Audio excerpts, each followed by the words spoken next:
Good morning. May we begin? So we'll call the hearing to order, and we'll start with the Pledge of Allegiance. Shall we begin? I pledge allegiance to the flag of the United States of America, to the republic for which it stands, one nation, under God, indivisible, with liberty and justice for all. Want to announce the coverage, Mr. Villalobos?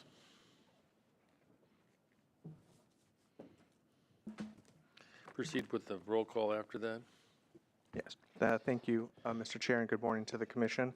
Montecito Planning Commission hearings are televised live on County of Santa Barbara Television, CSB TV, Channel 20 at 9 a.m. in the South Coast, Lompoc, San Ynez Valley, San Maria, and Orca areas. Rebroadcast of Montecito Planning Commission hearings are on Fridays at 5 p.m. on CSB TV, Channel 20. Today's hearing will also be streamed live on the county's website and will be available for download in a day or two. Moving on to the roll call, Commissioner Kupiak. Here. Commissioner Senauer. Here. Chair Police. Here. And for the record, Commissioner Stahl is absent today, and we are anticipating Commissioner Miller to join us late. Thank you. So the agenda status report.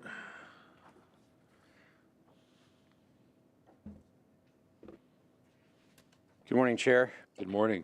How are you, Mr. Wilson? I'm fine, thank you. Thank you. And members of the Commission, in regards to the status of our agenda today, we have one item on our standard agenda, which is to have staff from Long Range Planning Division present state mandated housing regulations for us to adopt and incorporate into our local regulations. Just in case there's anybody watching, I know this is widely billed and a lot of people are at home watching this. This is not housing element related. It is not related to the rezones for that. This is strictly to go review and adopt or provide recommendations to the board on state mandated housing regulations. These are mandated, right? That is correct, Chair. So there's no real modification no matter what anyway, correct? When we go to the presentation, staff will outline the Okay. Commission's discretion, which is very narrow on this aspect. And this is for implementation? No. Is that the title?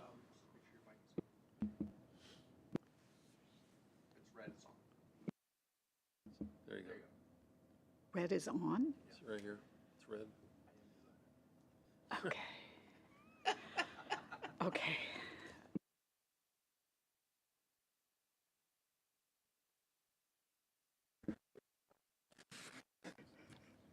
So, Mr. Chair, I can move to the projection report if you'd like. Yes, please.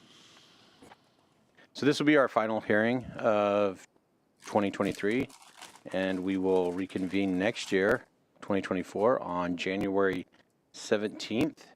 As of right now, there are 3 items projected for that hearing.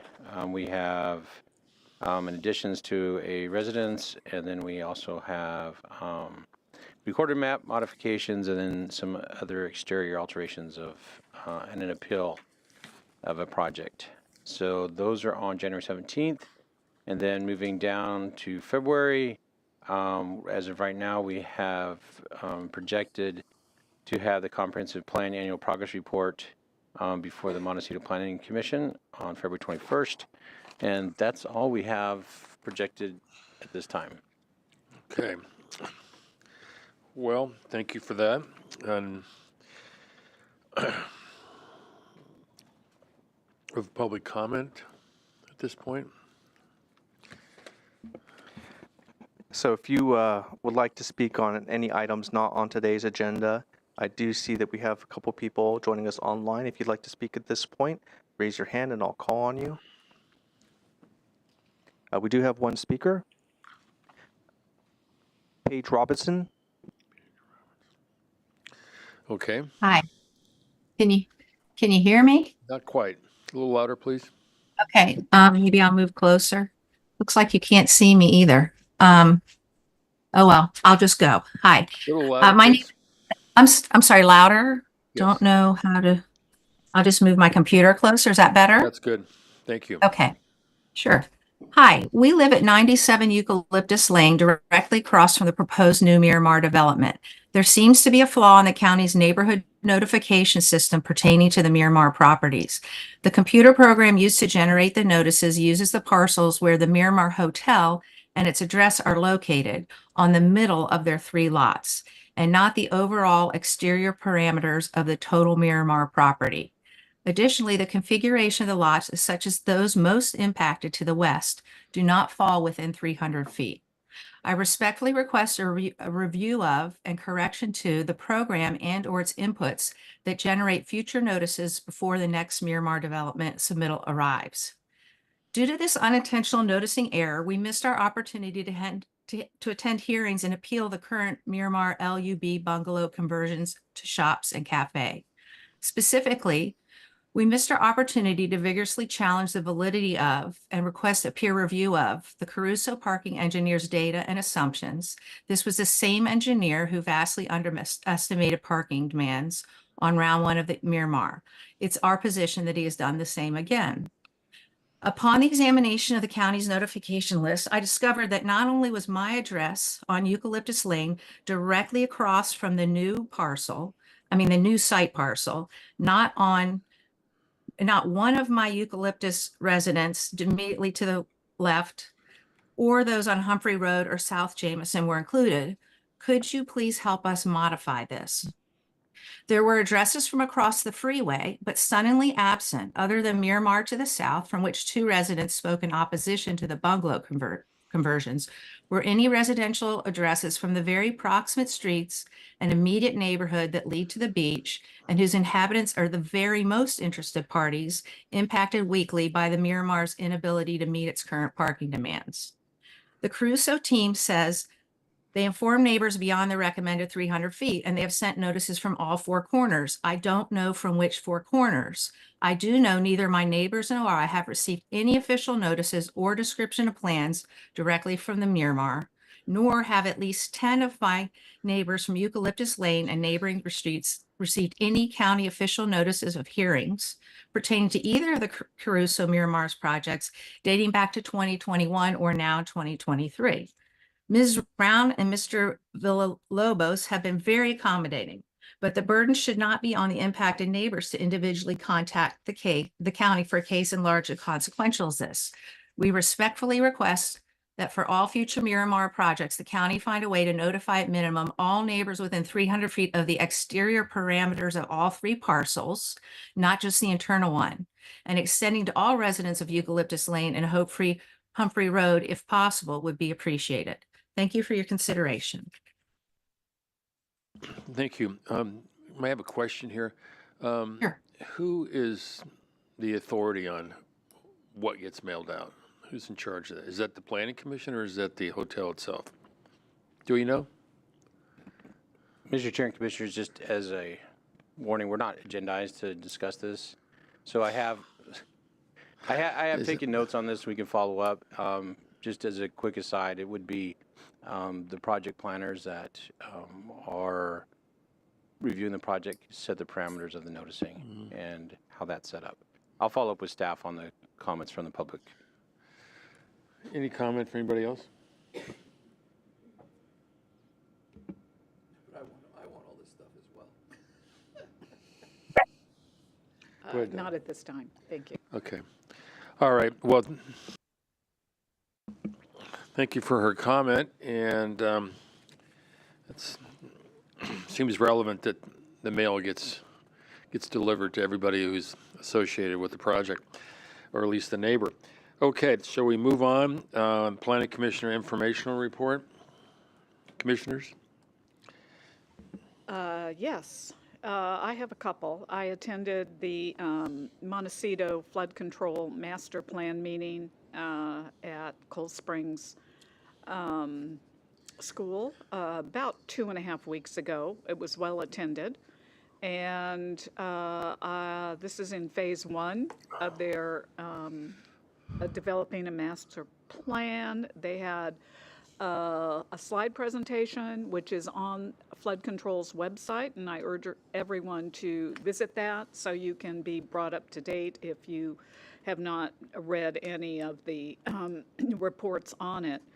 The next meeting is scheduled in February or March, and that will be to further public comments and input before they go to phase 2. I've been getting some calls from the community regarding one, which the interested party who was just on the line had emailed me about noticing. So that is basically something that I'm sure staff will address.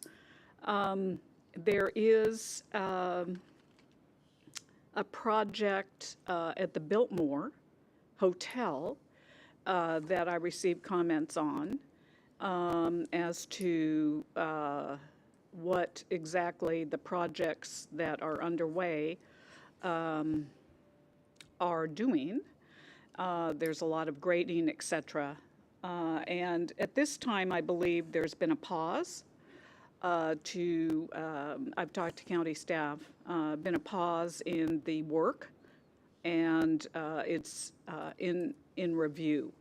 But at this time, no work at the hotel, other than the SCD, which was approved quite a while ago.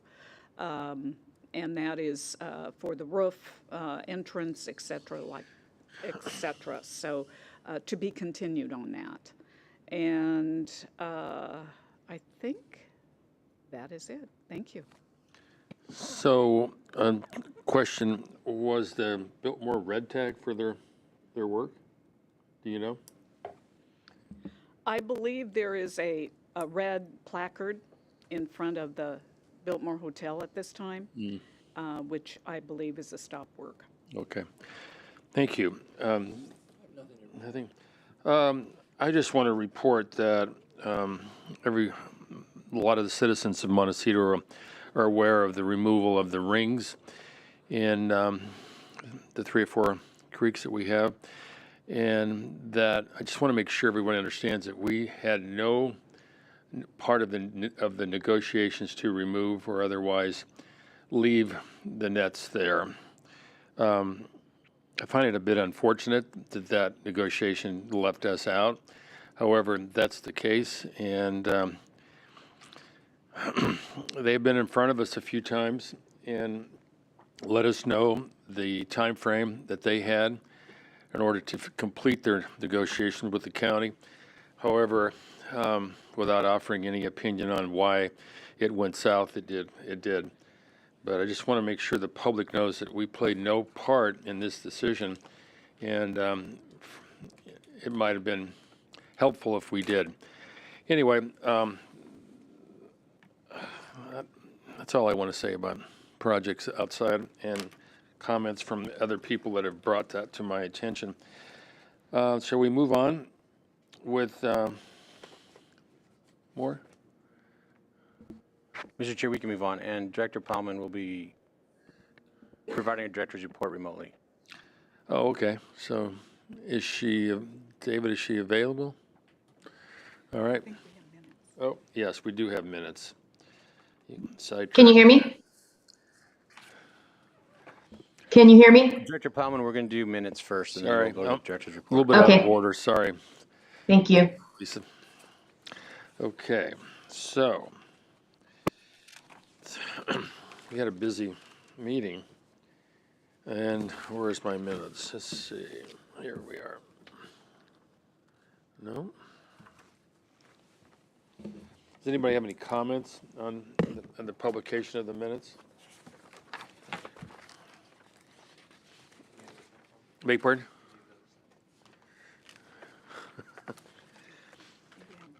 Huh? Yeah, I do have them. I've read them this morning, but they haven't changed, I don't think, since this morning. Some things changed last night, but these didn't. I don't have a particular comment or a modification. Does anyone else? Bob? No? Donna? So do we have a motion? I move to approve the meeting minutes of October 18th, 2023. Okay, that sounds like the three of us approve. So without further ado, David, I guess we can call this approved. So just, We have a vote? You want yeah, to? All right. just be formal about it. Since there's only three of us, I thought you wanted to move quickly, but. Yeah, just say all in favor. Aye. Aye. Aye. Great, thank you. All right. Moving on. Find my bearings. Ms. Plowman, are you available now? I am, and for some reason my camera's not working. Can Oh, you guys see me? No, we're in a new building now, our new facilities, and I guess New technology. new technology. Yes, no, for some reason, I think they were updating the Zoom on my computer this morning, and now my camera's not working, so my apologies. Yeah, well, it worked pretty good last time at our temporary location, but I guess. It did. I think I was like a giant in the last meeting. Okay, well, do you have something you want to tell us? I do. First Please. thing I wanted to let you know is that when we do a mailed notice from a property, we measure from the exterior of the property boundary from the site. That's the requirement under our code. I just wanted to clarify that. Then I wanted to update you on the housing element. So the board on the 5th of December adopted the housing element. We have submitted it to the state for review. That was done on December 8th. The state technically has 90 days to review the document, but we're hoping we can get a letter of compliance by the end of the year because we essentially did not make any changes to the document from when they gave us our preliminary compliance determination, allowing us to go through the hearing process. Once we are found to be in compliance and we get our final letter from the state, then all of the consequences associated with being out of compliance, like builder's remedy and inability to get grants, that will terminate, that will cease. So we are very much looking forward to getting that letter. I also wanted to let you know that today, the programmatic EIR for the housing element and the rezones has been posted, and we're starting our 45-day public review period. Actually, traditionally it's 45 days. We are extending it, I think roughly 5 or 6 days to accommodate the holidays. So people will have a sufficient amount of time to be able to analyze the environmental document and provide any comments on the adequacy of the environmental review. Also wanted to let you know that on the 9th of January, the Board of Supervisors is going to be talking about criteria for rezones under the housing element. And this gives the board an opportunity to express to the development community and the public what they're looking for from property they're going to be rezoning as part of the housing element, like making sure that there's sufficient recreational facilities on site, potentially maybe some of those being open to the public, potentially having childcare on the site, and trying to make sure that we at least get some moderate income units on a property in these projects, because those are unsubsidized units. And then working with the county on figuring out ways to make sure these units go to our local workers rather than people coming in from out of town. So those are the topics that will be discussed on the 9th. And I'm happy to answer any questions about the housing element. I just have a few other things I'm going to report on after that. I have a question or two. Does anybody else have questions? You want to go for it? I could, yes. Well, you can go first, I guess. Okay, Director Plowman, thank you. Regarding local workforce, as you mentioned at the closing of your remarks here, that is the supervisors recommended that be considered first as far as workplace housing, that it would be local. Is that correct? Yeah, they want all the housing to go to locals, essentially. They don't want to be providing second homes for people. They want our employees to have a first shot at all these new units. Okay. And so the categories workforce, employee housing, farm worker housing, is that all under one umbrella, or is there, each category has a different criteria or element? Or there's nothing, you can't say just workforce. Well, it's interesting. The term workforce had been used to define people earning between 120 to 200% of the area median income. The But AMI, there is okay. a kind of a movement afoot in the community to change that because to upper moderate, because it implies that nobody else is in the workforce if you're in a different income category, right? We've heard complaints from the League of Women Voters about that. But so we have different categories, right? We have lower income, we have moderate income, then we can have this upper moderate, which is the 120 to 200% of AMI, and then you're essentially market rate above that. Those are the categories that we actually use in our inclusionary housing ordinance, right? I mean, we call it workforce, but it's really upper moderate. Farm worker housing qualifies as lower income housing typically, but there are certain rules and regulations related to like a farm worker complex or whatnot. So it does have its own sort of established criteria, but it also qualifies as lower income most often. Okay, thank you. Sure. Good morning, Ms. Plowman. I was curious about the fact that I know there's no CEQA discussion or mandate on any of these projects, but I'm curious on, are we going to have any funding from the state to support the significant modification on infrastructure on some of these big projects? Is there any supplemental income that we're going to get for the county in order to perfect this, or are we on our own? So, Mr. Chair, first I'd just like to start out with the CEQA question. So some of the projects that are in the pipeline will undergo some environmental analysis because they're builder's remedy projects. The projects that get rezoned at higher densities, 20 units per acre or above, as part of the housing element, will not require separate CEQA, but they are covered under the programmatic EIR. So that's what's being analyzed. So there is CEQA being done. So I just want to make sure we're clear about that. But I think the thrust of your comment really relates to the cost of infrastructure improvements and whether or not the county is going to have to go it alone or whether the state is going to help fund things that need to be improved to accommodate the level of growth that we could see. And that's a good question.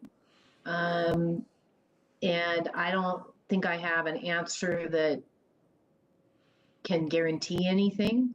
The state is currently in a situation where they have a very difficult budget. So I don't know that we'll be seeing a lot of money flowing down to the jurisdictions, but usually we are the beneficiaries of grants and funding through the state,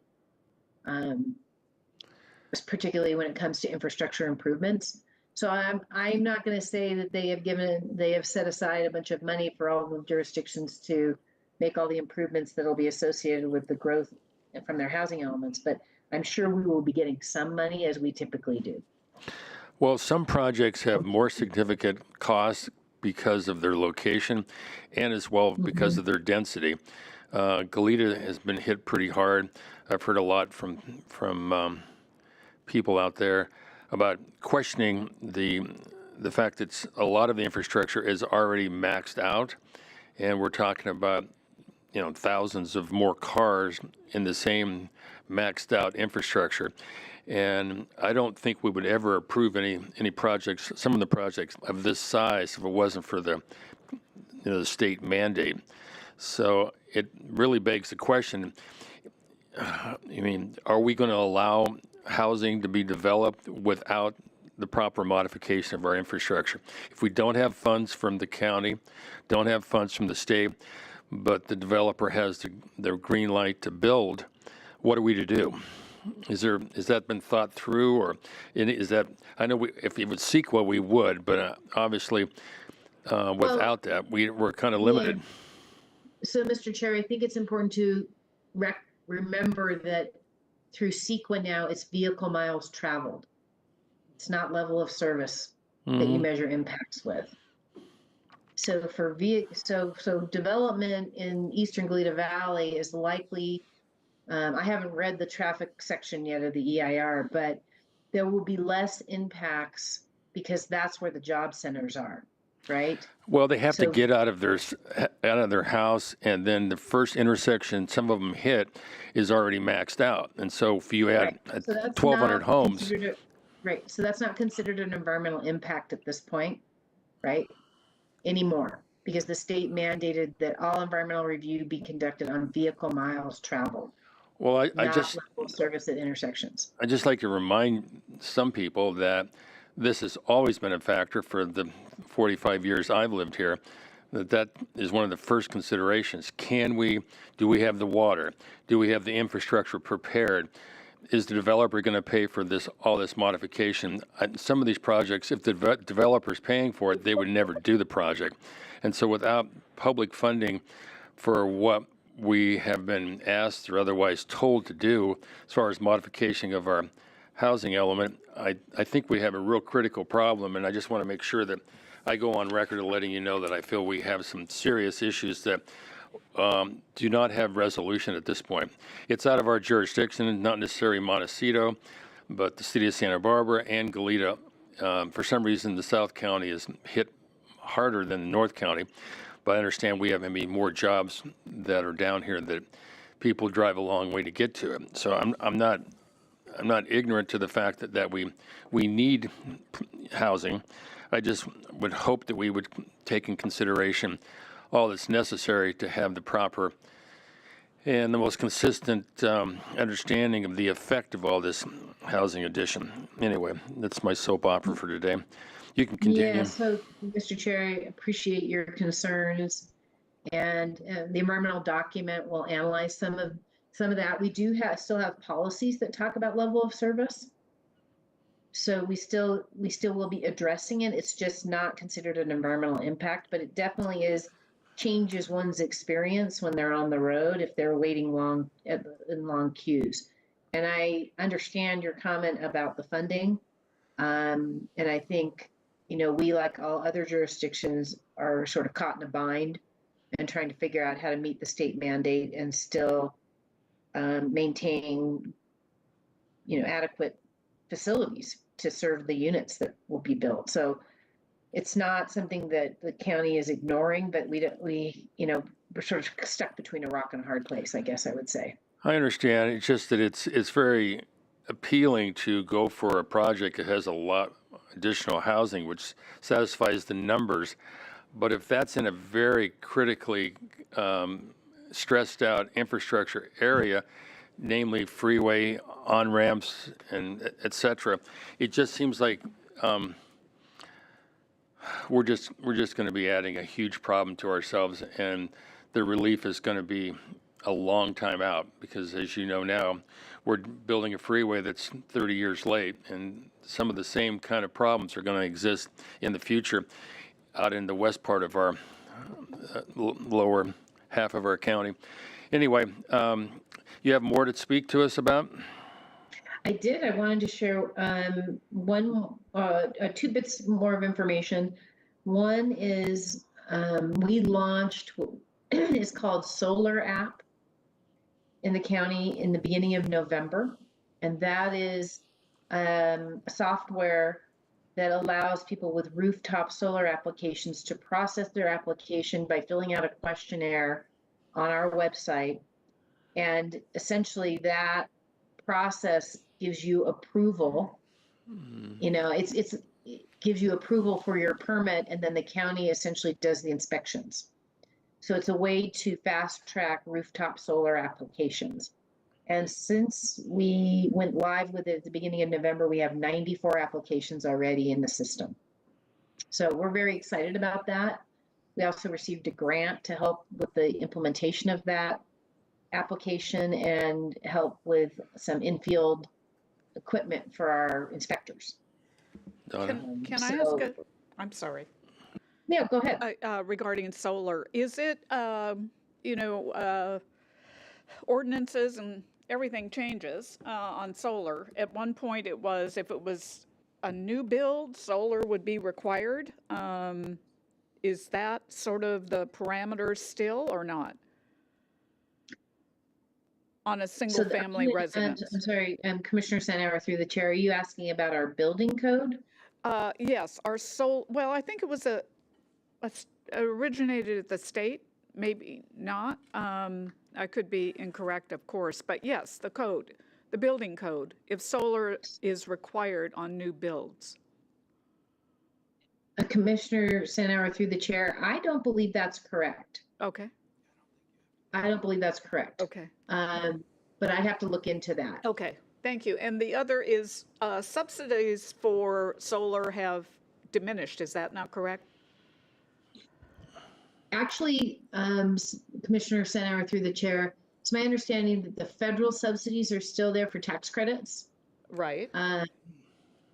And they will continue. It was part of the Infrastructure Act. Okay, okay. And I can't remember the date that terminates, but it extended it for a few more years. Okay, great, great. What the change has been is at the Public Utilities Commission, and it's the amount of money that the utility actually pays the homeowner for generating solar power and sending it back to the grid, making it less economically viable for incentivizing solar. And interestingly enough, there's been a lot of the solar companies have been hit pretty hard by that. And so there's been an appeal of that Public Utilities Commission decision, and they're asking them to reconsider it because of the impact it had on installation. Okay, so I don't know where that will go, great. but Okay. All right, that's my reference then. So it was an environmental justice sort of approach here with PUC to equalize lower income. Yes. The cost of solar. Okay. All right. Yeah. Thank you. Pardon me,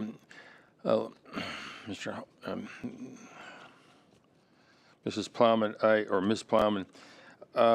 You said earlier that in this solar arrangement you have with the state that you may get some assistance to implement this rooftop project. Does that mean you'll be able to hire permanent staff? Mr. Chair, so what it was a grant to allow us to help pay for the work to implement the actual application on our system. And then also buy equipment for our inspectors that are in the field inspecting the installations. I see. So that's what the grant was for. But this application basically streamlines any permit review. It all happens through the application. The county does not review the permit itself. All we do is inspect to make sure that it meets the specifications of the permit. So it doesn't go by fire department or anybody else, you're saying then? It doesn't? That's correct. It's a rooftop solar application. Okay, because I know. If you're proposing ground mounted solar, it doesn't go through that application. Right, okay. All right, I just know that your fire department is, with my activity over there, that they have quite a stack of permits to get to, and they're quite busy. And I was just wondering if you might be considered hiring somebody else because of this ability to get a grant. But that's a sort of a different topic, so I'll let that slide and let you complete your comments. So I think that actually concludes my comments for today. I have, Director Plowman, I have a follow-up question. So regarding the housing element update and going forward to the state, the approved county, and the certification by the state, which you're anticipating soon, because basically the state, you followed the guidelines of the state in the update. What happened, what is the status quo of builder's remedy by right, et cetera, during this time? So Commissioner Center, through the chair, until the state finds us to be in compliance and, quote unquote, certifies the document, we are still subject to builder's remedy applications. So, And okay. we remain subject to like SB 35, Right.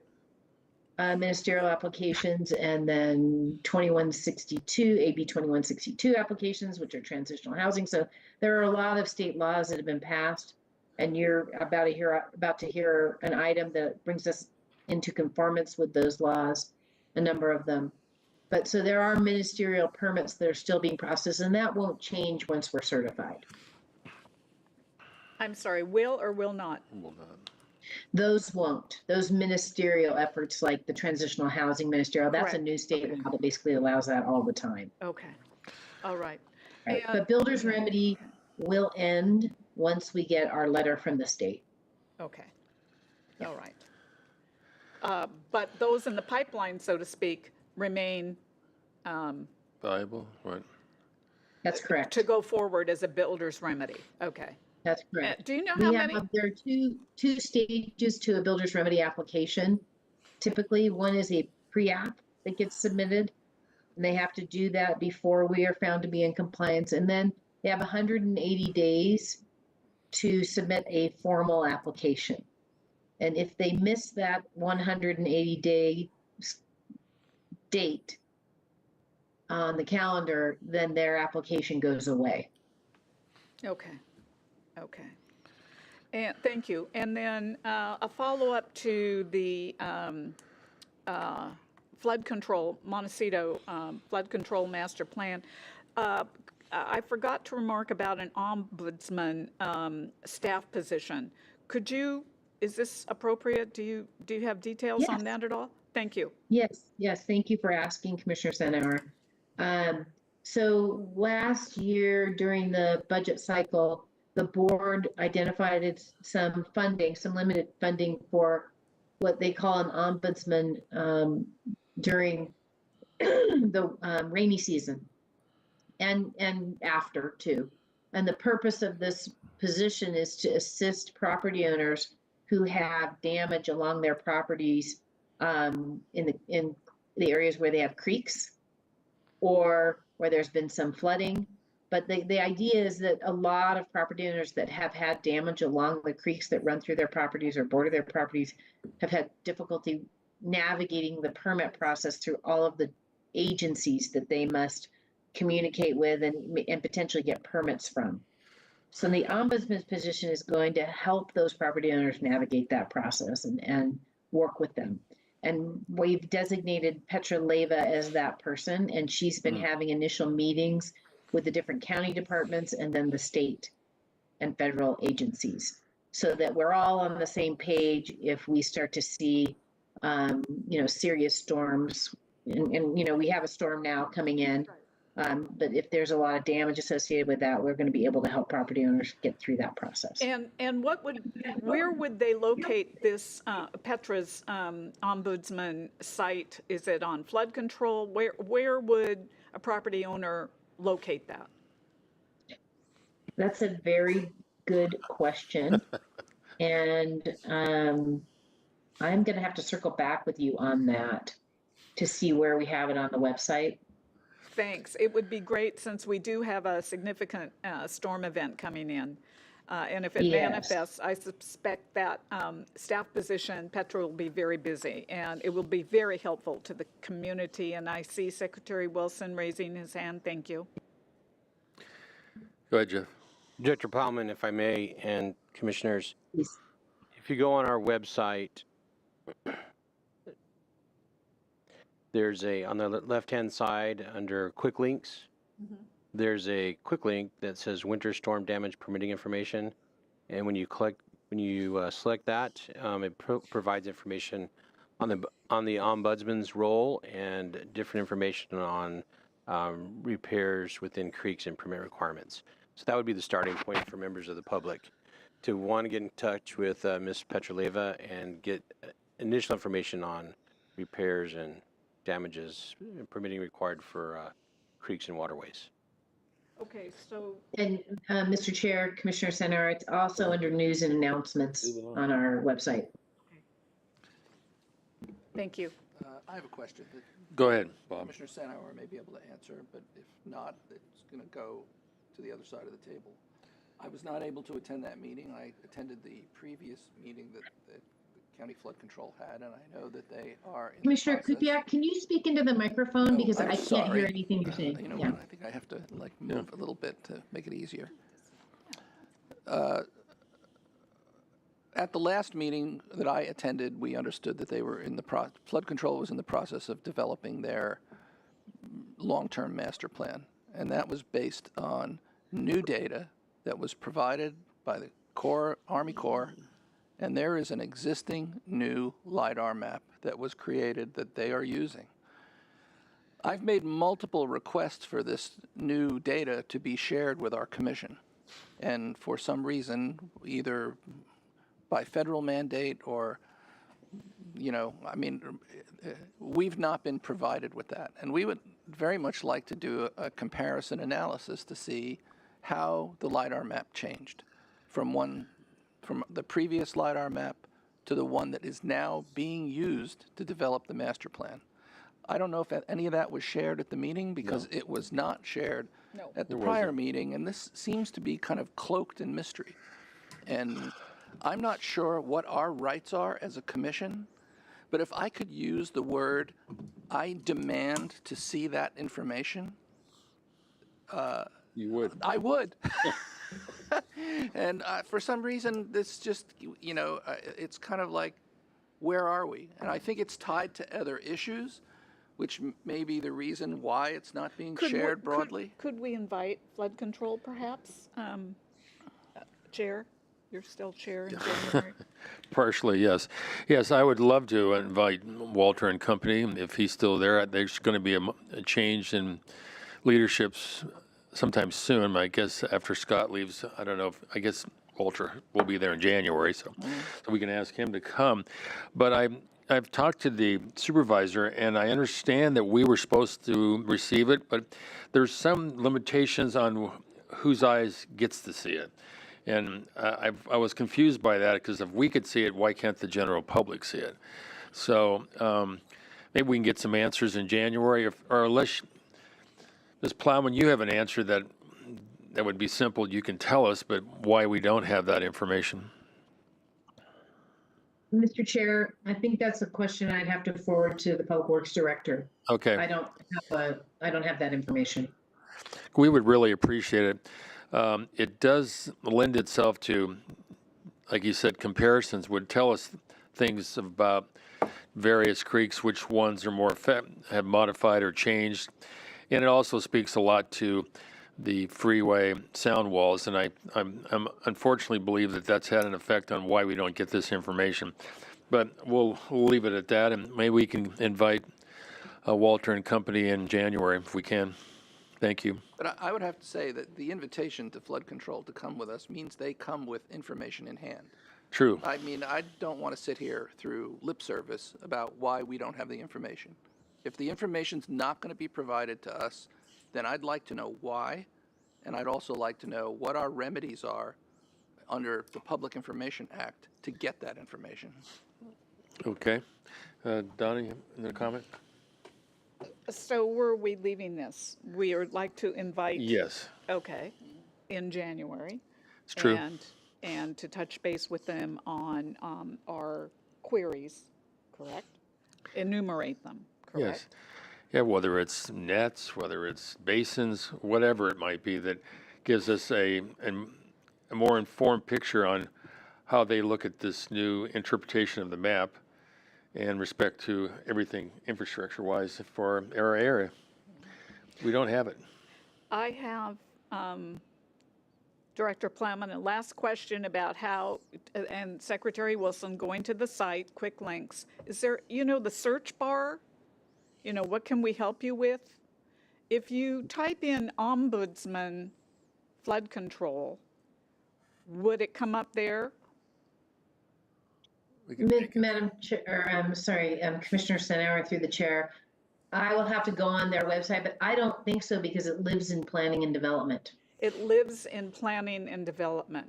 Okay. The position lives We in live in planning and development. Because often that's the go-to search, right?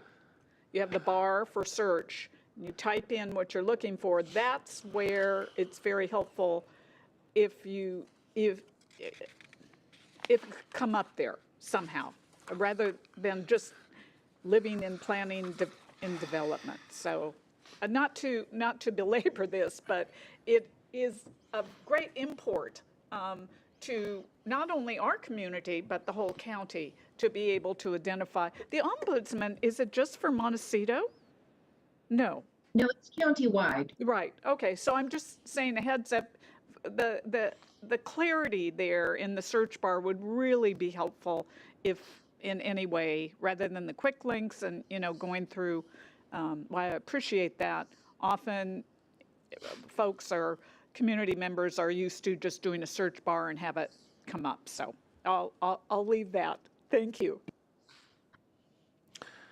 Anything else, Commissioner? I mean, Commissioner, you're not a commissioner, but you're you're our director. Please. I am a director. It's true. It's true. I do not have anything further. Well, thank you for coming this morning. Well, you didn't actually, I guess you're in your office. I hope you are. But in any event, thank you for coming. Bye-bye, for speaking. Thank you.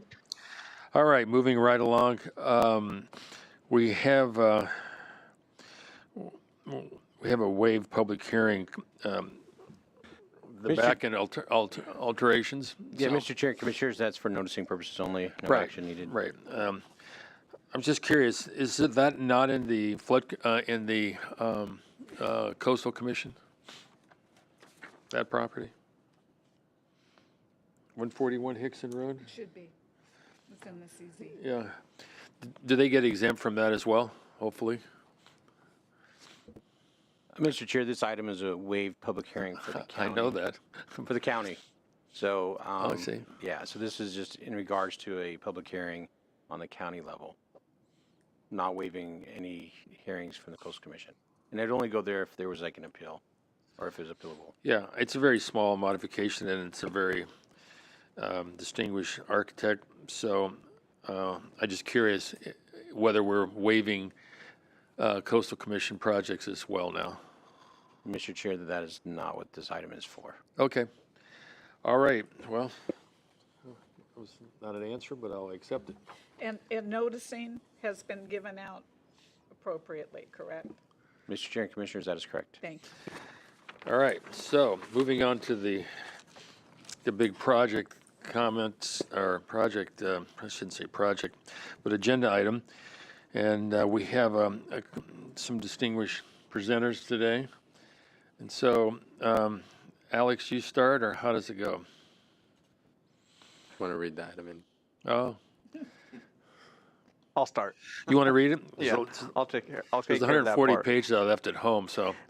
The following is a hearing on the request of the County of Santa Barbara Planning and Development Department for the Montecito Planning Commission to consider recommending that the County Planning Commission and Board of Supervisors adopt ordinance case number 21 ORD2 and determine that the ordinance is exempt from the provisions of CEQA pursuant to section 15061B3 of the state guidelines for the implementation of CEQA, and to adopt ordinance case number 21 ORD3 and determine that the ordinance is exempt from the provisions of CEQA pursuant to sections 15061B3 and 15265 of the state guidelines for implementation of CEQA. So I understand this properly. We're asked to recommend to the county planning and the board of supervisors. Do they have voting rights over any of this, or is this just a pass through to the state? Mr. Chair, Commissioners, good morning. We can certainly answer that question as part of our Later. presentation, Sure. but essentially, these are ordinance amendments, so the Board of Supervisors is the adopting agency. your recommendation is to the board for action. For the coastal zone, you are recommending to the Planning Commission, who then recommends to the Board of Supervisors for adoption. Okay. But yes, we do have authority to adopt these code updates. As Mr. Wilson mentioned at the beginning, the purpose of these ordinance updates is to comply with state law with regard to various housing bills that have been adopted over the last several years. So we have very limited discretion, but nevertheless, our attempt here is to bring our local regulations into alignment with state law. Our staff, through the presentation today, will highlight a few areas where we do, as a local agency, have some discretion. So with that said, I wanted to introduce Lila Spring and Brianna Alamia. This is Lila's first hearing in front of your commission, so hand it off to them. Thank you, Please Alex. proceed. Good morning, Good morning. Nice to Chair Paliche and Commissioners. Welcome. Thank you. So my name is Lila Spring, and I am here with Brianna Alamia from Long Range Planning, and we are here to present the Housing Bill Implementation Project Ordinance Amendments, which they're there.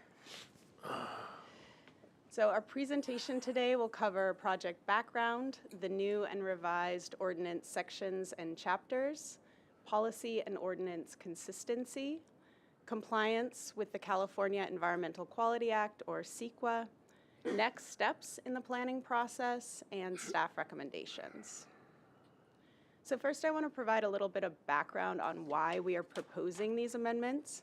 So in recent years, the state legislature has passed a number of new state housing laws with the goal of increasing the supply of housing, particularly affordable housing and housing for special needs groups, including seniors, individuals experiencing homelessness, and individuals that require ongoing supportive services to remain in permanent housing. The proposed ordinance amendments are required in order to comply with these new state laws. Something to keep in mind as we go through these amendments is that these laws are very prescriptive, with little room for modification to provisions or text.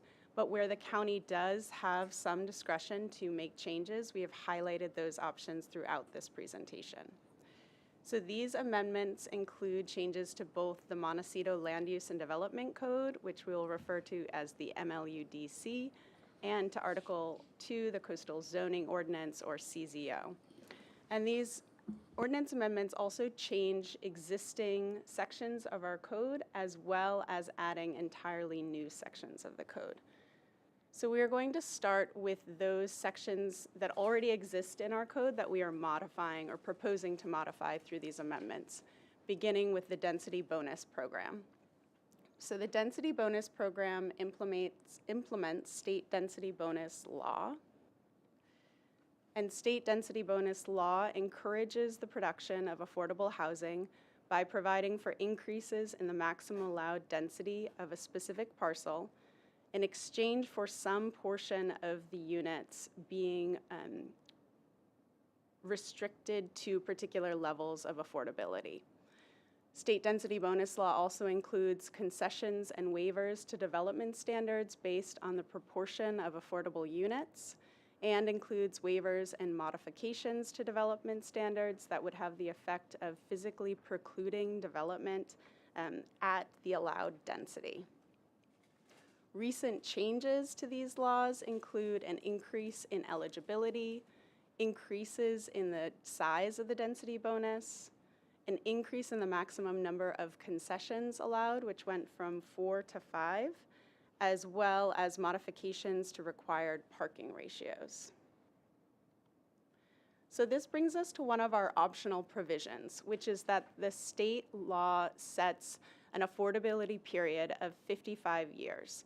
So for units developed through the density bonus program, they must be maintained as affordable for 55 years before conversion to market rate. But staff are proposing to extend this period to 90 years. And the reasons we are proposing this increase are to maintain the inventory of affordable housing created through the density bonus program for a longer period of time, and to align with the county's newly adopted 2023 to 2031 housing element goals, policies, and programs. May I ask a question? Yes. If that's acceptable during the course. presentation? It's just sometimes best as as you go through it rather than make notes at the end. So where is the definition of affordability? So, AMI, or what are we using? yeah, so it's a percentage of AMI that sets different levels of affordability. So sorry, let me just pull up. So the area median income, the area to which we're speaking regarding the Montecito LUDC, is it our area that this references? It's the county. It's the It's county the AMI. entirety of the county? Correct. Okay. All right, that's my question. Thank you. So let's see, continuing on, so our next section of amendments are related to transitional and supportive housing, which are existing sections within the MLUDC and CZO. However, as part of this ordinance amendment package, we are proposing to relocate these sections. They're currently located under community care facilities, and we'd like to relocate them into a standalone section, or to standalone sections. The changes to the content of these sections are relevant to state law that allows for the provision of by right supportive housing. By right means that these are allowed ministerially without a discretionary permit as long as they meet certain requirements. So in the coastal zone, this permit type would be a coastal development permit, and in the inland area, this would be a CZO. Would be a zoning clearance. Wait, did I say that right? Yes. Yes. Okay, sorry. Getting my words confused. Okay, so the requirements that must be met in order to, for these projects to qualify for ministerial review include that they must occur in zones where multifamily and mixed uses are allowed. And this, under multifamily, is included two-family dwellings, and also non-residential zones that allow mixed uses can have these developed in them. Another requirement is that they must be 100% affordable to low-income households, and that 25% or 12 units, whichever is greater, must be reserved for supportive housing. They're also required to provide supportive services on site. Yeah. Sure. Are you saying that all the sites are going to have a designation of 100% low income?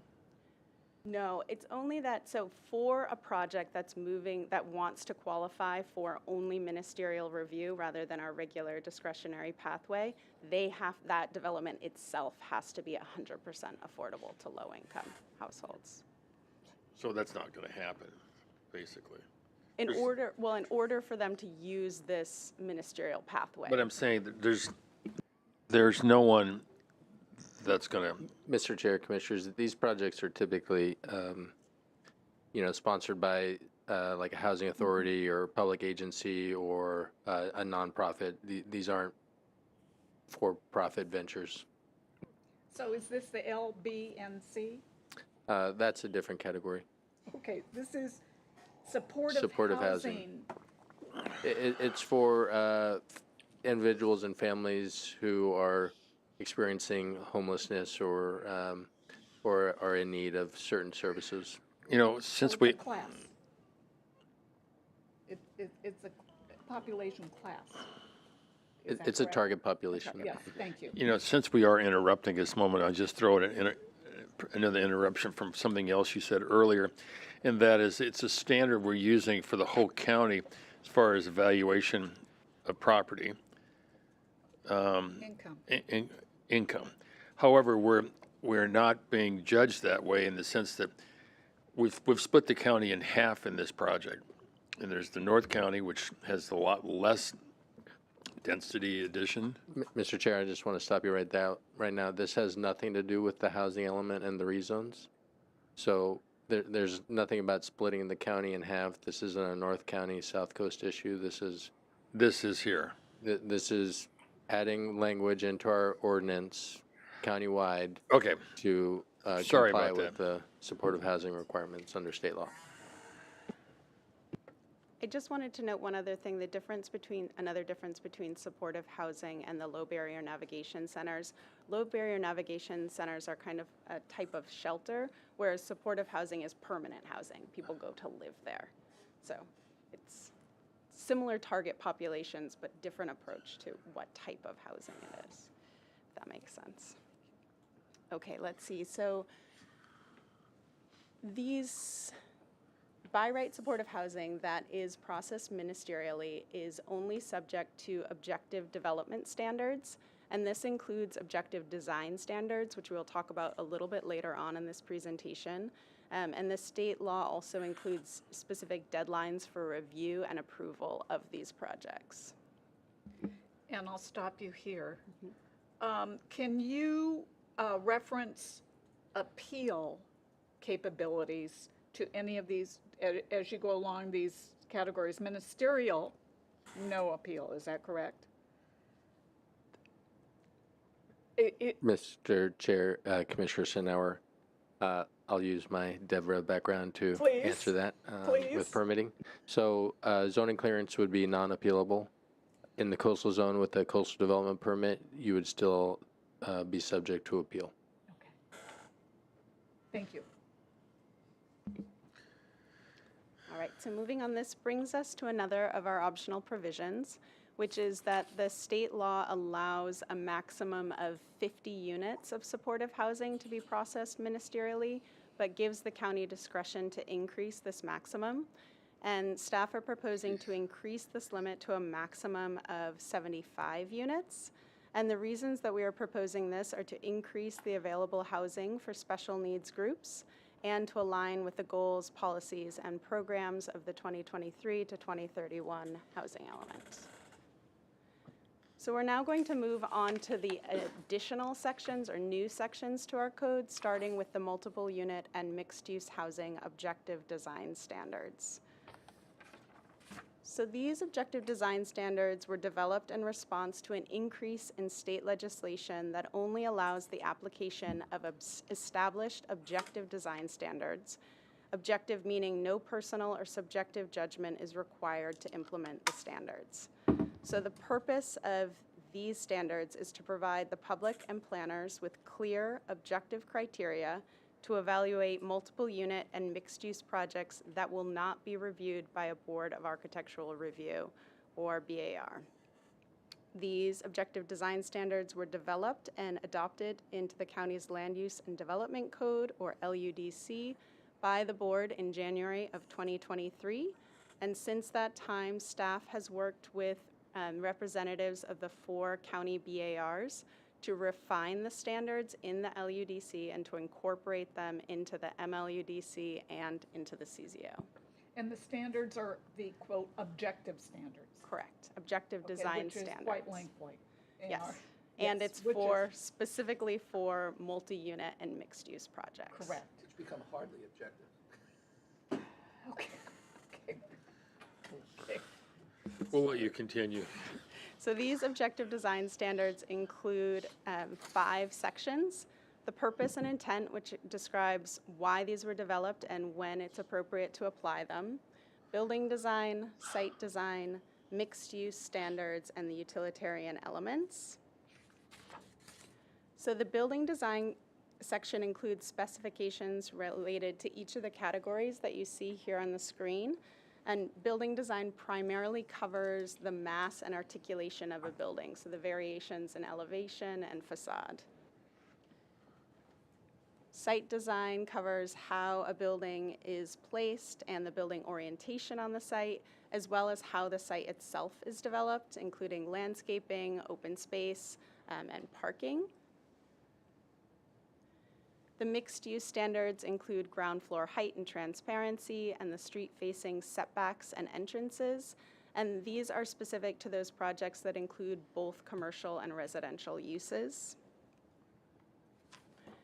And the final section is the utilitarian elements, and these are essentially the accessory elements of the development, including bicycle parking, trash and recycling, fences, etc.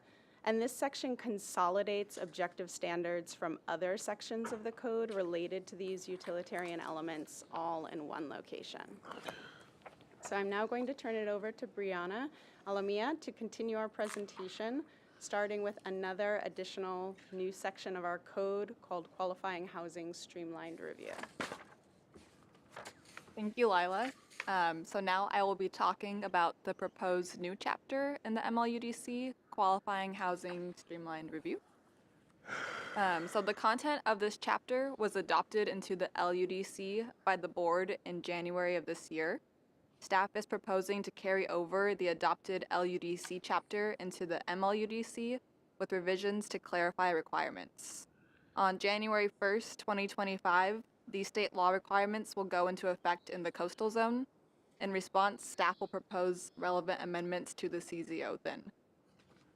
The passage of SB 35 implemented a streamlined application review process for qualifying multiple unit and mixed-use housing projects that contain at least 50% affordable units and are located on urban infill sites. These projects are statutorily exempt from CEQA, require ministerial review, and follow objective design standards. These qualifying projects only require a zoning clearance. The provisions of this law only apply if the state has determined the county has made insufficient progress toward meeting its pro rata share of its Regional Housing Needs Allocation, or RHNA, which is determined annually as part of the annual progress report. Since June 2018, state HCD has made annual determinations that the county has made insufficient progress toward meeting its very low income RHNA and is therefore subject to the SB 35 ministerial approval process for proposed developments with at least 50% affordability. In September of this year, the state extended the expiration date of this to now expire on January 1st, 2036, unless they extend it further. I'm going to go ahead and transition to the last ordinance we are proposing in the MLUDC and CZO, which is about low barrier navigation centers. So low barrier navigation centers, or LB&Cs, are service-enriched shelters serving as temporary housing focused on moving people into permanent housing. LB&Cs contain case managers who focus on connecting the individuals experiencing homelessness to income, public benefits, health services, shelter, and housing. LB&Cs apply in mixed-use zones and non-residential zones, permitting two-family or multiple family uses. The proposed ordinance establishes streamlined permit procedures and development standards for LB&Cs meeting specified criteria. Streamlined LB&Cs shall not be subject to Board of Architectural Review, and the director shall consider LB&C applications ministerially. The ordinance establishes application review timelines and is set to expire on January 1st, 2027, unless extended. So as low barrier navigation centers are the last of the ordinance amendments being proposed, I will now discuss the policy and ordinance consistency with the county's existing codes. So the proposed ordinances implement mandated state laws and are consistent with the county's existing policies and ordinances. They're consistent with the comprehensive plan, including the 2023 to 2031 housing element updates, goals, and policies. They are further consistent with applicable community and area plans and the coastal land use plan. The proposed ordinances allow for development consistent with existing land use designations. Projects in the coastal zone do not lessen the effect of and must be consistent with all applicable policies and provisions of the local coastal program. For environmental review, the proposed MLUDC and CZO amendments are exempt from the provisions of the California Environmental Quality Act per CEQA Guidelines Section 15061B3, as there is no possibility of significant effect on the environment. I have a question. Mm-hmm. Okay. Red is on. Okay, excuse me. So this category is the common sense exemption. It is not, therefore, you're claiming this, or it is being claimed, because there's no statutory right component to filing for an exemption or finding for an exemption or categorical. So, correct. So walk me through the common sense exemption, because I don't think that exemption has not been before us, I think, in the past, as far as a CEQA exemption. So in that there is, quote, no possibility ever in the whole world that this could be environmentally an issue. How do you reconcile that? Just by claiming it? Okay, so is it just strict? I'm trying to get clarity here. Is it strictly the ordinance? It is not a project under the ordinance that qualifies for a common sense exemption. Okay, so it is strictly the language in the ordinance itself, but it does not follow the projects that may come up. Okay, and then, okay, so if someone could explain to me, please, common sense exemption, okay? How do you work through that? I looked at the CEQA book, all that, thanks to David, who always sends them. However, I just, to be informed a bit better, and we can trail this, okay, and just get through your presentation. I don't want to belabor it, but to me it was unique. So just kind of put that over here. Can you answer that, or comment on it? Commissioner Sinauer, through the chair. Sure. So yeah, the common sense exemption, as you articulated, in this is often used in situations where we're just making ordinance updates, but we're not approving a project per se. You know, there's no development in front of us that we can evaluate impacts against. So it often with planning effort like this, you'll look through the list and options for exemptions, see where it falls in. Something like the housing element, it's a big effort. You do an EIR on little more surgical ordinance updates like this. The common sense exemption is often used because, again, we're not approving any development as part of this project. We're just making changes to our code.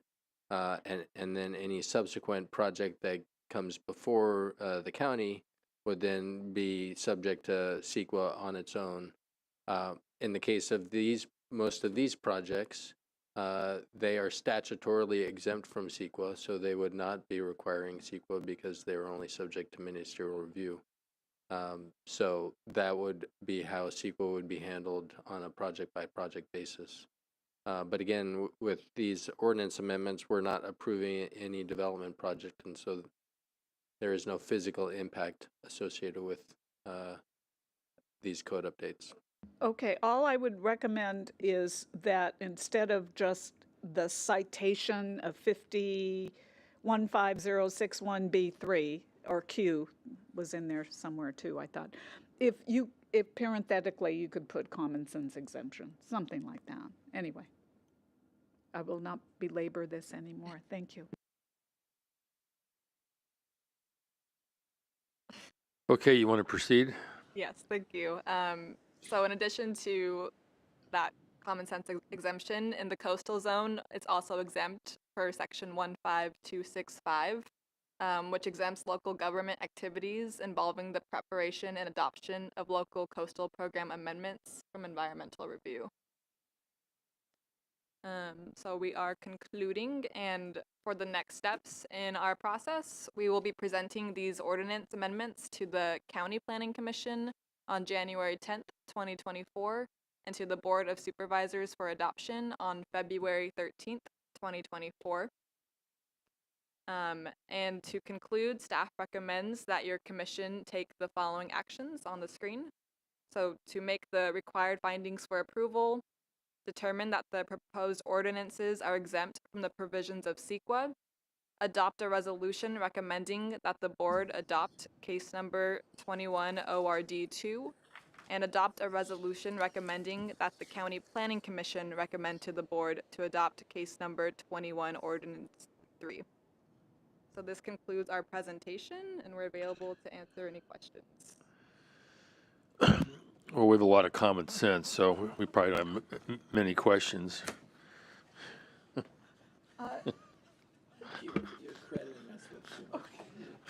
Go ahead. Before, Fred, before we continue with our comments, Secretary Wilson, could you please define our narrow? You opened up before we had the agenda item read. Could you clarify that now ahead of time, Alex, rather than at the end of a long discussion and then having someone said, well, you know what? Commissioner Senauer through the chair. So as we mentioned, these are all state laws. So they are in effect regardless of changes we make to code. So if someone came in with a qualifying project, we'd have to figure out a way to make it work within our existing code, but we couldn't suddenly require an SB 35 or LBNC project to comply with our existing regulations because we're not in compliance with state law. So we are superseded in essence by state law with these. So our effort here is to bring our county codes into alignment with state law so that it's clear. We have established process to meet the state requirements. And so for that reason, we say there's very little discretion because we can't suddenly say, well, we'll just choose not to implement these changes and sort of ignore the state. It doesn't work that way. So the state law preempts in these cases our local regulations. So if we choose to say, well, we don't want to make these, the problem won't go away. So again, the goal here is to bring clarity and focus to our current codes so that they comply with state law. We didn't add in any additional standards or requirements that aren't otherwise prescribed by state law, but we did, where possible, look to just customize them so that they blend into our existing regulations. So for example, where state law says it has to be subject to ministerial review, we gave a permit type to what that means. Zoning clearance in the inland area, coastal development permit, so we don't have, no one has to be guessing. So it removes some of the guesswork, but we're not establishing any new regulations here. So for particular call out of language or a descriptor that you have all the underlines which are new, is that correct? Mm-hmm. Right. And we can offer some observations with language clarity, maybe. Sure, like okay. wordsmithing here and there, absolutely, but wholesale sweeping changes okay. are not really an option. Now, with the objective design standards, you know, the state doesn't dictate what your objective design standards look like, but we did, as was mentioned, already get those adopted in the inland area outside of Montecito, and have since, excuse me, worked with the BARs to refine them further, and now they would be incorporated into the Montecito and coastal zone areas as well. Appreciate, thank you. One more thing. So does every county, I guess, has to adhere to these state laws, but are some of them more advanced and have implemented this? Are we in the tail end, the last few, or where do we stand in comparison to the rest of the state? I would put us sort of middle towards late in the game on this. This is an effort we actually started in 2019, but for staffing reasons, the effort was kind of put aside while staffing was dedicated to working on the housing element. So it's only in the last 6 months have we kind of picked this back up to try to get it over the finish line. But I'd say we're about 3 years behind the curve on this. So does that mean that some of the projects will be moved more quickly than we're used to just because we were behind by nature of the beast here. Mr. Chair, Commissioners, as I mentioned, this is all state law. So we've had projects that have met these criteria that we've had to process absent any code updates. So we've had several SB 35 projects, some supportive housing projects, not in Montecito, but elsewhere in the county. So having them codified just makes everyone's jobs easier, but the projects have already been coming. So again, that's why I say we're sort of playing catch up here. Right. Anybody else? I mean, it's just a comment, having sat on different committees, not necessarily here, but, in the development of trying to create objective design standards, just from my own vantage point, I lament the loss of a design review process.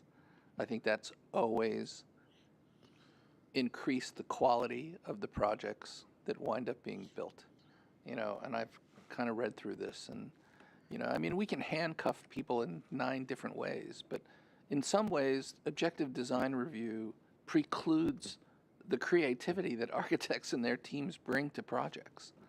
So, I need my 50 feet, I have to go in and out, or there were certain things that I have to do in order to bypass a review process. We're kind of codifying another set of rules that, are they legitimate rules? Do I have to put a vine plant 8 feet from the entrance to my building? And, I mean, in some ways, I just go on the record as saying, I think some of it's silly. It's very hard to manipulate, and making a design team start to, do more than Title 24 already requires us to do. I'm not sure that the result is any better. I mean, in fact, the result may not be as good as what it would have been. I mean, before being here, I spent 4 or 5 years at the Montecito Board of Architectural Review, and I know every project that came before us went out a better project. I think there would be some, wonderful training for MBAR participants before they become MBAR participants, to kind of advise them in terms of the limits of, we don't want to be subjective. We don't want to be, the good shouldn't be the enemy of the best. There are things that we can do that help projects along, that improve them.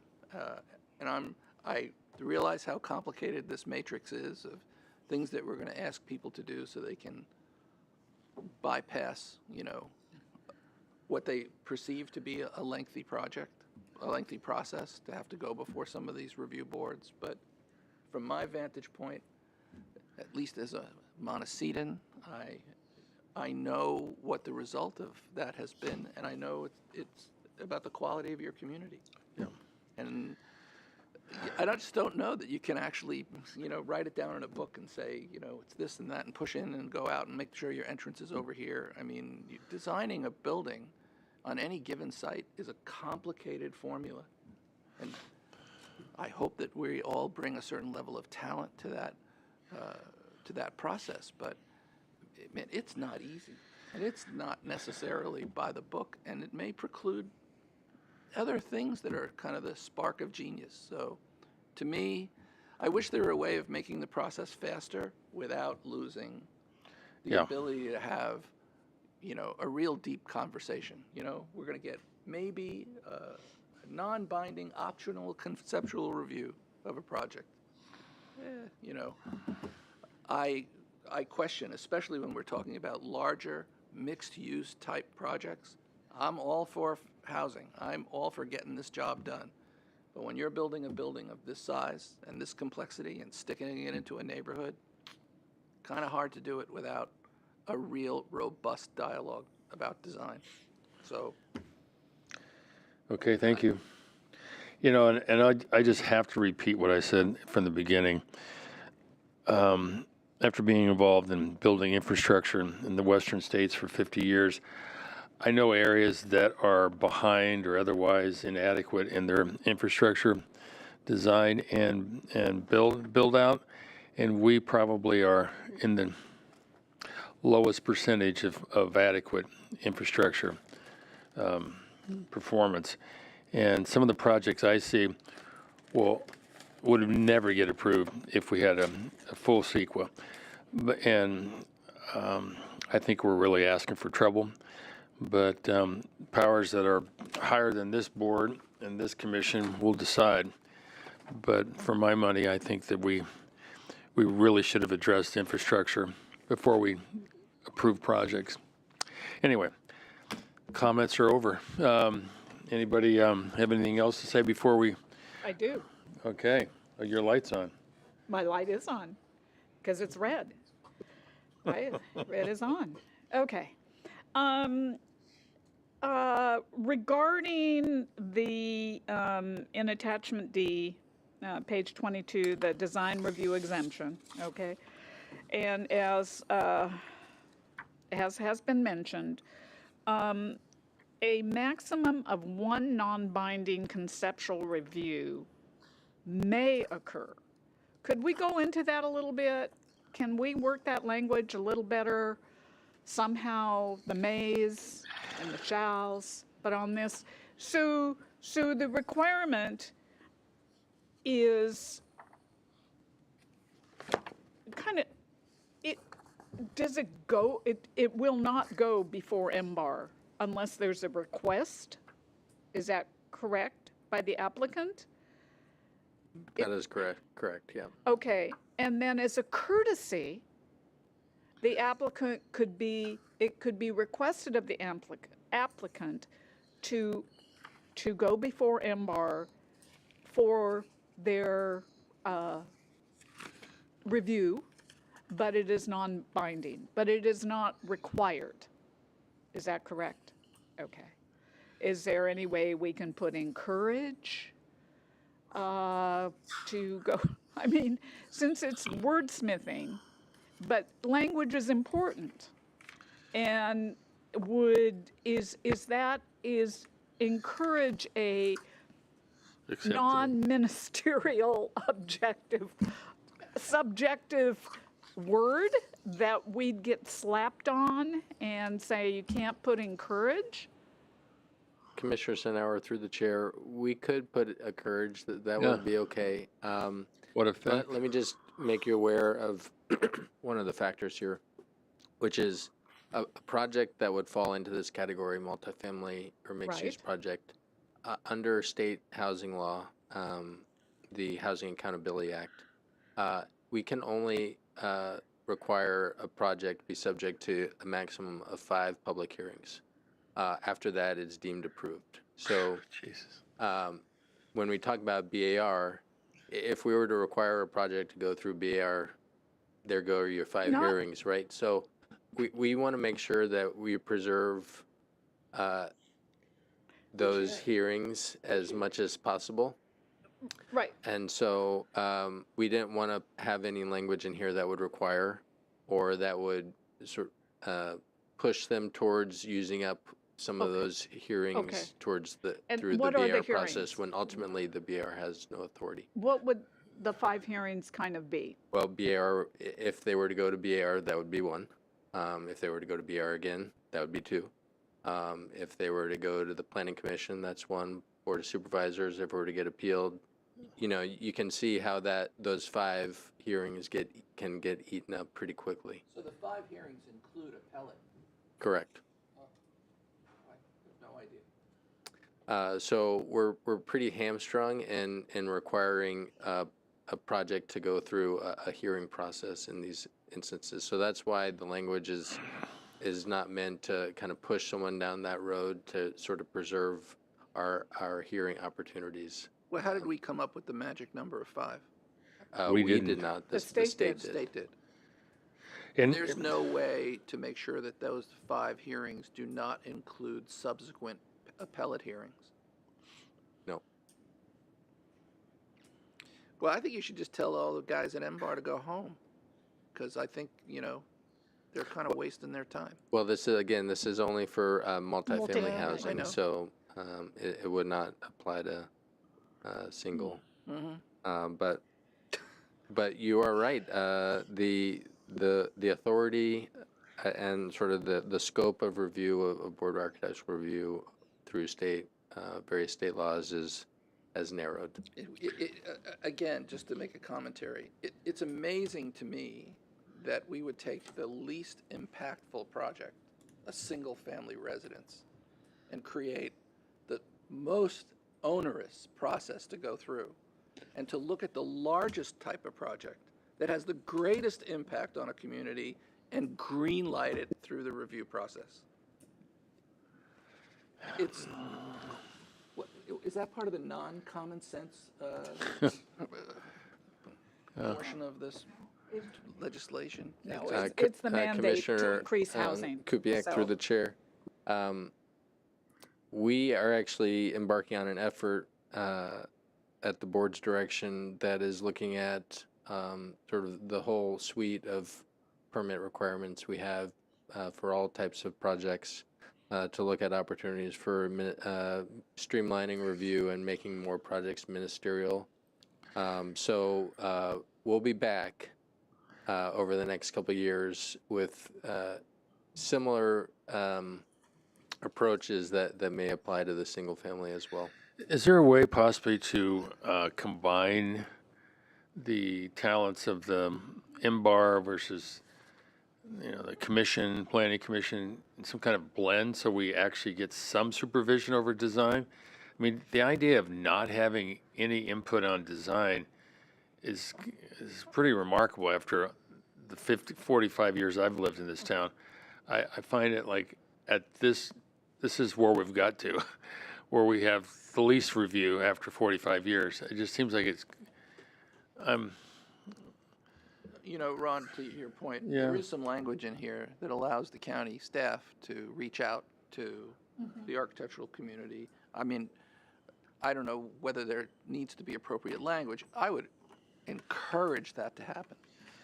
If there's a way of filtering that commentary into your review process rather than having them go to a hearing, having them sit with you to discuss the project as it's being reviewed, I think that would be incredibly beneficial. I think there's language to that effect. Yes. The director Yes. or designee may reach out to the architectural community. That's Yeah. here. And that was part of the language that was Well, I know, that was but- added recently. And I'll just say that, we haven't gotten many of these projects come through yet. So they're coming. so far, it seems to be working, requiring projects to go through these standards, but I think it's something we're just going to have to monitor and see sort of the finished product of what do a couple of these projects look like once they've gone through and been subject to these standards. We can always come back in a few years if we decide, there was, some unintended consequence, and look at what happened with this or that project that we can further tweak. Well, I can tell you, some smart college kid is going to sit down with an AI program, and he's going to plug in all of your data, and he's going to show your she, pardon me, both ends of the possibilities. That they will be able to create a project that is the ugliest thing that you can possibly imagine, and it will meet all your codes. On the other hand, you can also use that tool to probably do the opposite.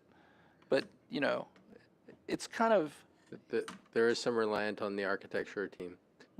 And, we've added this language to allow staff, if they're reviewing a project, to seek professional design help, whether that's a design professional or a chair of the BAR or, something along those lines. And that does not encompass a meeting. That would not count as a a public meeting. hearing, correct. It would be a what? It would just be part of staff's review of the project. A review.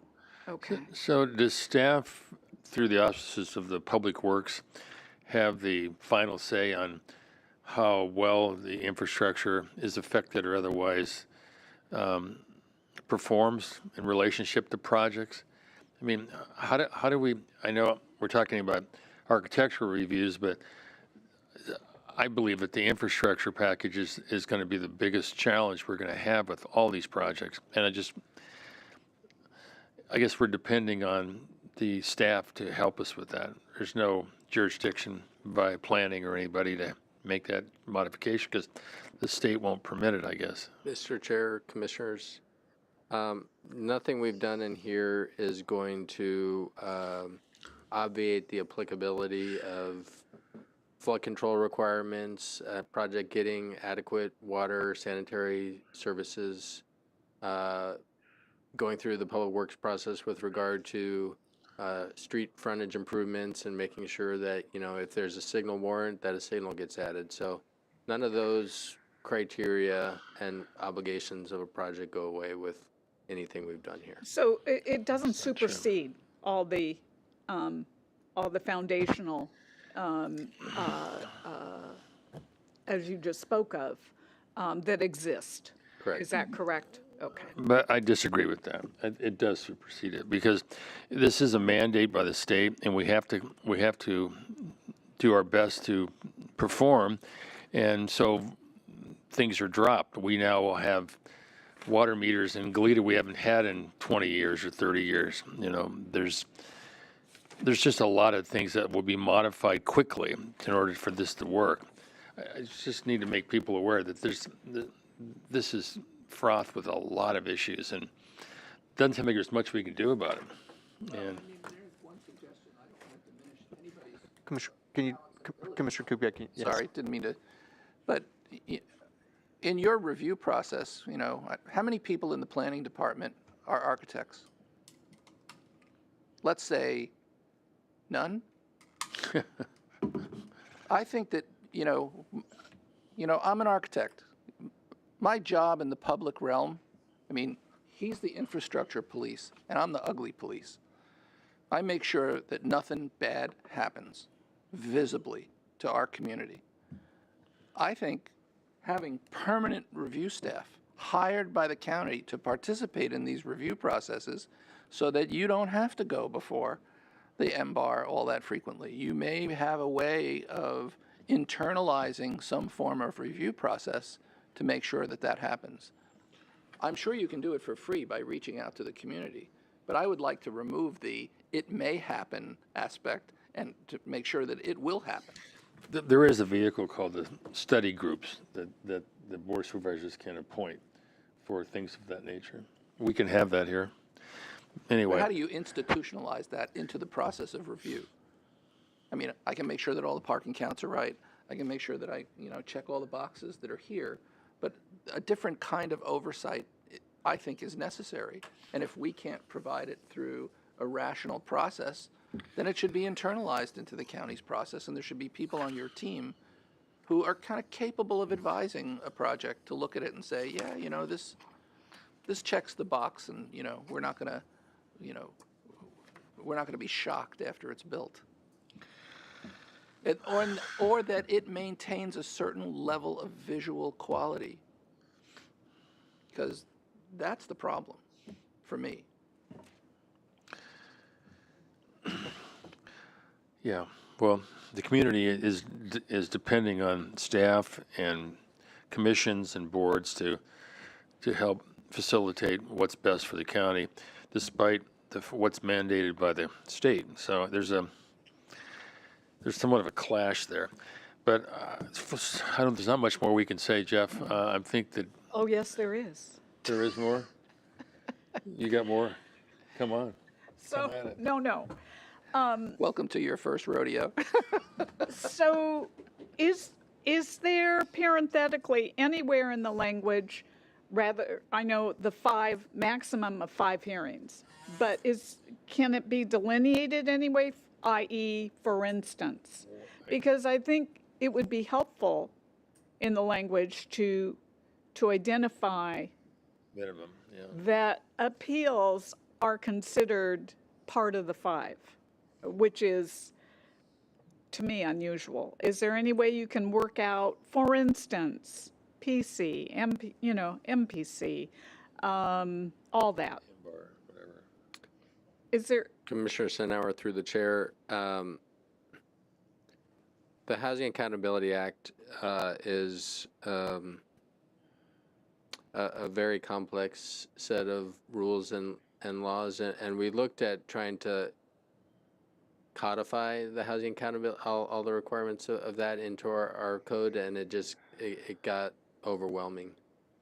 So in lieu of that, what we are doing is coming up with some resources that we can throw on our website, and that can be handouts with frequently asked questions and things, and guidelines for planners and applicants to be able to work with. They provide some clarity on some of those things.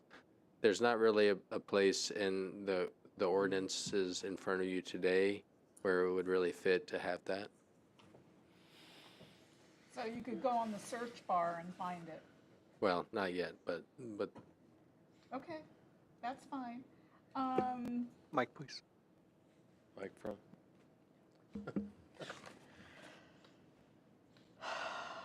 Okay. I'm in the findings. I have a question. In 2.1, because findings are the predicate of how we recommend, basically. If we can support all the findings, we can move on. Is that not correct? Is that the constraints or the parameters of truly going forward on both of them, attachment A, both cases? So 2.1, request. The request is in the interest, our recommendation, of the general community welfare. And it goes on to what we would find, what we do find if we recommend. One is that it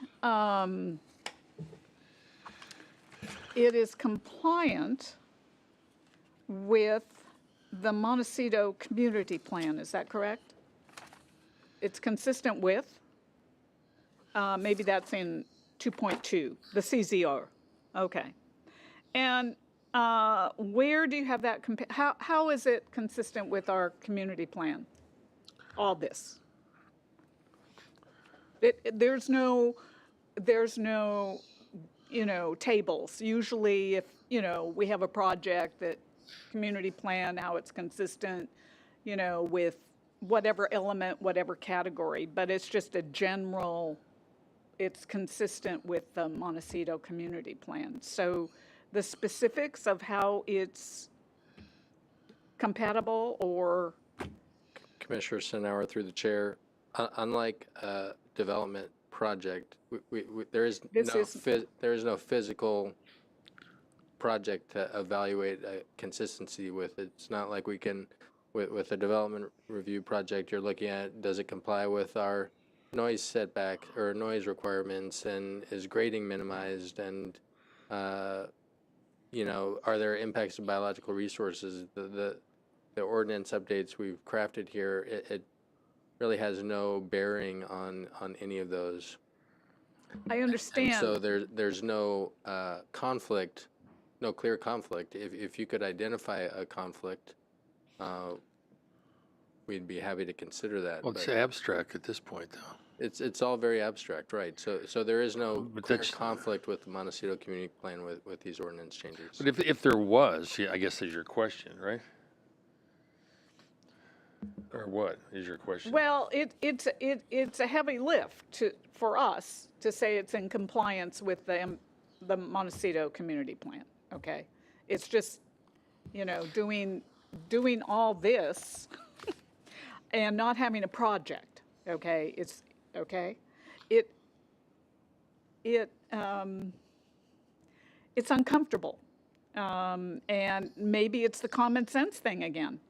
Right? That it's common sense that it is not a project, and as such, it has to be assumptive that it's in compliance and supports the Montecito Community Plan. Right? I'm trying to be comfortable with this and saying that I get comfortable. that it is the Montecito Community Plan is in compliance with all of this. And if we can just isolate that, in that it is ordinance, right? Like the common sense exemption, then perhaps I can be supportive, but it's a big lift for me. To follow up on her question, so this assumes that every project has consistent good zoning and planning practices, and they're not going to skirt and be on the extremes of the limits of what is considered acceptable by the state law. So not every project is equal to the next project. So if there's like 5 projects and 3 are fairly consistent with good practices and 2 are not, do all 5 get approved? Is there of all projects considered equal if they somehow pass the subjective understanding that they're supposed to be good zoning practices? It just seems like there's an assumption here that it's kind of hard to accept. So, Mr. Chair and Commissioners, I think we're drifting You a are? lot. No, I'm not. I think the commission may be drifting just a tad. Let me see if I can put us back on track. So the item before you today are ordinance amendments to the Montecito Land Use and Development Code that implements or aligns local ordinance, Montecito Development Code, and coastal zoning ordinance with state law. The Montecito Land Use and Development Code is the implementing mechanism for the Montecito Community Plan. So the items being presented and proposed ordinance language are not inconsistent with the community plan. It's implementing state law that is housing related in the Montecito Land Use and Development Code. So it's not that big of a lift to say it's consistent with the community plan, because we're not proposing, we're not recommending anything that's different or not in alignment with the Montecito community plan. We're making ordinance amendments to the development code, the zoning code. But So that's how you'd make that finding saying.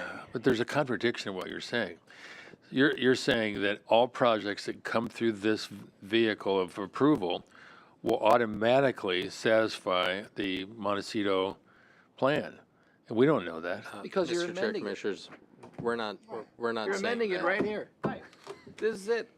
We're not speaking to any future projects. It would be speculative for us to do that. Well, if they don't have CEQA, they're very speculative and by nature.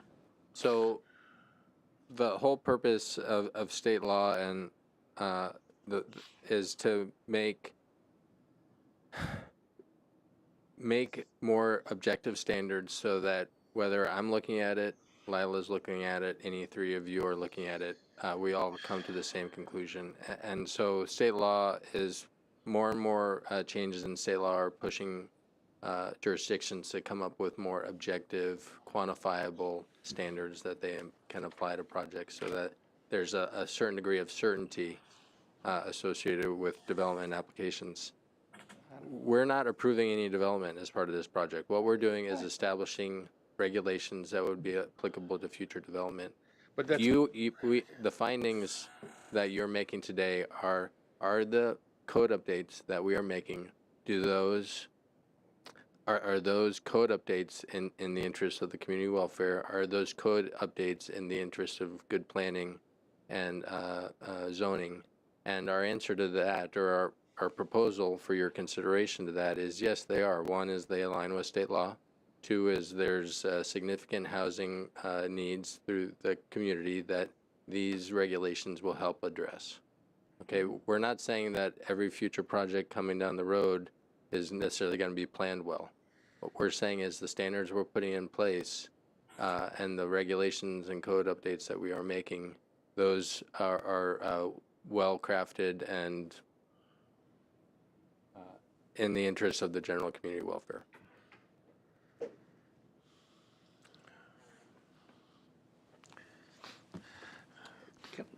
Go ahead. Is it on? You're not on. Not just, there it goes, red is on. I think what Alex is saying is true. Yeah. I mean, we're the Montecito Planning Commission. We're looking at regulations that are going to affect our consistency, Right. so that our plan is consistent with other jurisdictions within the county. But I think from a county-wide vantage point, I would certainly support this effort. even though I don't like lots of parts of it, I think there is a community need and a benefit for housing. And, we better buckle up and get ready for this because it's critical. So I would support this because I think the need is critical.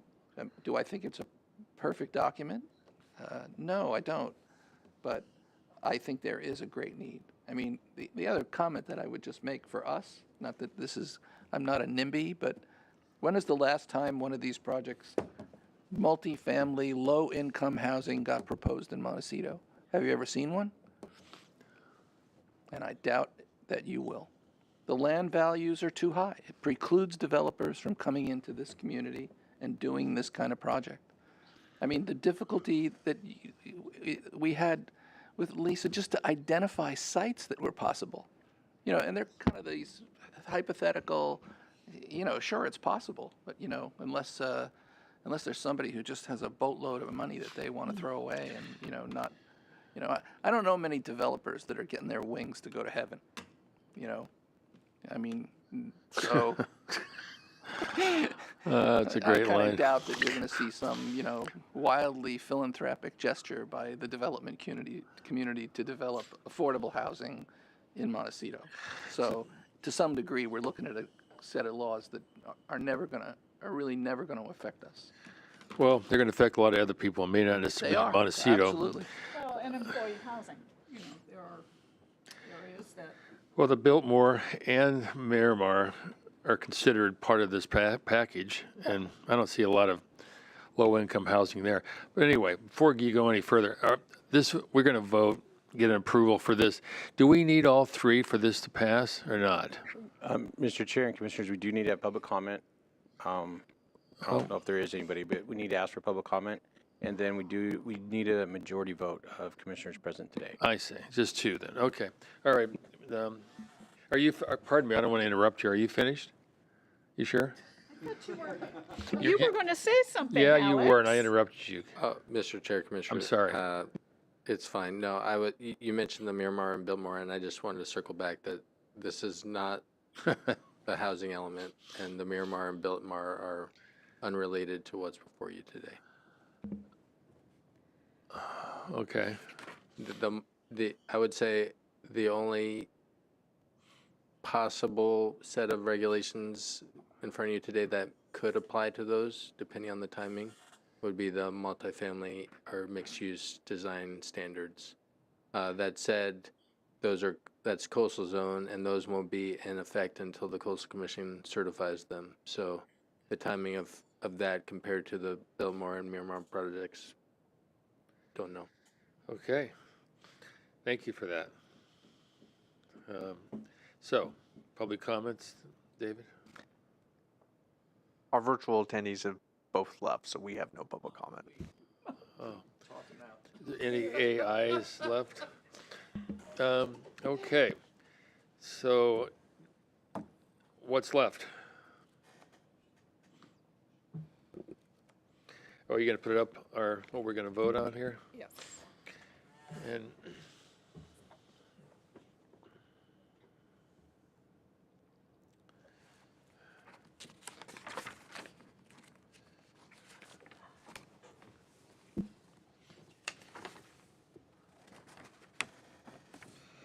okay, so, Mr. Vail, you want to read this for us, just for the heck of it, or? You can just move to Oh, adopt staff adopt. recommendations. That's good enough for you? I so move that we adopt the recommendations I second. with great reservation. So, shall we have a vote? Well, we can do roll call if you like, because Commissioner Miller never made it on. You can also say all in favor if you like. All right, all in favor? Aye. Okay, Thank you for your patience. thank you, Yes. staff. Your Yes. first presentation was Well, very nice, and your well third and appreciated. fourth was great too, and you're always good. And thank you for interrupting me only 4 times this time. All right, no further ado, shall we sign off and end this meeting? Thank you.